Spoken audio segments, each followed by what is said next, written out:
Hello, my name is Carla, and I'll present an overview of our abstract title, When Mobility Becomes a Challenge, a Human-Centered Approach to Understand the Needs of People with Disabilities.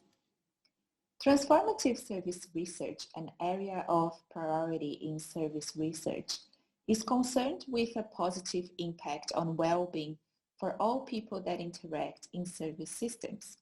Some of the recent studies about this topic have positioned service design as a key mindset to achieve TSR outcomes because of its human-centered, multidisciplinary, and transformative approach. But research is lacking on how the adoption of a human-centered mindset can inform the design of transformative services. In the literature review, we were able to identify that design plays an important role in achieving transformative services. Service design, in particular, can help to better understand both consumers and service providers, and based on this deep and genuine understanding, new services can be created. So for this reason, achieving positive well-being outcomes depend on how well services are designed.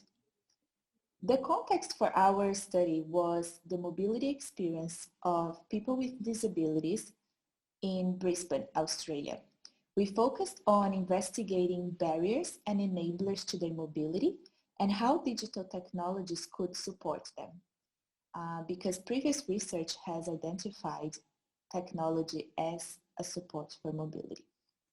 To guide the investigation, we used the critical incident technique. The distinctive advantage of CIT for this research lies in its core intention to identify both positive and negative factors of service experiences.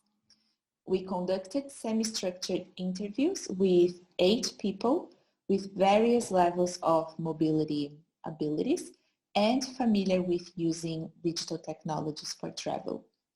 The interviews lasted on average 40 minutes, and each interview was audio recorded and later transcribed for analysis. The analysis was conducted following an inductive approach to thematically categorize relevant incidents.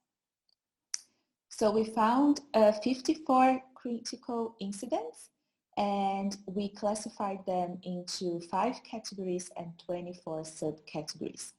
And the 5 major categories include planning and decision-making, transport options, technology, policy and standards, and communication.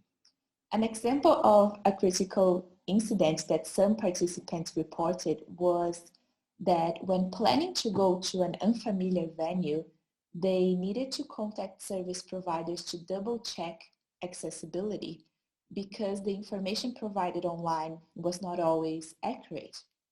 Another example is that sometimes the physical accessibility of public transport can be an issue because relevant information about it is not provided in a timely and appropriate manner. So, for example, if there's a broken lift on a train station, sometimes people don't know about that until they actually get there, and then that becomes a barrier. So these categories, they represent areas where services can be refined to improve the well-being of consumers and support their mobility more effectively.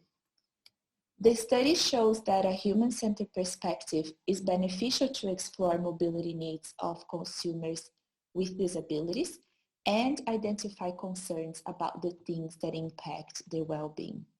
The results inform that service design solutions could potentially include the enhancement of peer-to-peer digital platforms by relying on successful problem-solving practices of people with lived experience of disability.